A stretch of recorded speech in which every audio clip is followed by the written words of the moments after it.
Hello అండి. వీళ్ళు పిల్లలు కాదు పిడుగులు. చిన్న పిల్లలే గానీ ఎంత టార్చర్ చేస్తారంటే ఫుడ్ విషయంలో తినడానికి ఎంత గోల చేస్తారు. టీవీ లేనిదే, ఫోన్ లేనిదే అస్సలు ముద్ద దిగదు. అంతేకాదు మా పాప చిన్నప్పుడైతే మరీ ఘోరం. బైక్ మీద తిప్పితే గాని తినేది కాదు. ఆళ్ళ మామలకి 30 తిప్పలు పెట్టేది. అసల ఒక రౌండ్‌కి ఒక ముద్ద. అలా ఎన్ని రౌండ్‌లేస్తే అన్ని ముద్దలు. పాపం వాళ్ళైతే అసలు మా పెట్రోల్ అంతా అయిపోతుంది బాబు మీ అమ్మాయి వల్ల అనేవాళ్ళు. అసలంత టార్చర్ చేసేసేది మా అమ్మాయి అయితే తినడానికి. ఇప్పటికి కూడా అలానే నాకు టార్చర్ చేసిద్ది.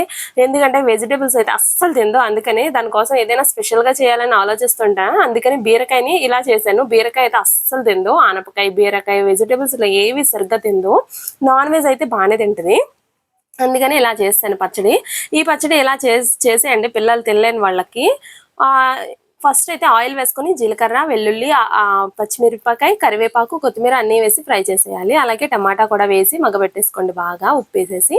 బీరకాయ కూడా మగ్గిన తర్వాత అన్నీ కలిపి మిక్సీ చేసేయడమే. ఈజీగా ఉండుద్ది. టేస్ట్ బావుండుద్ది.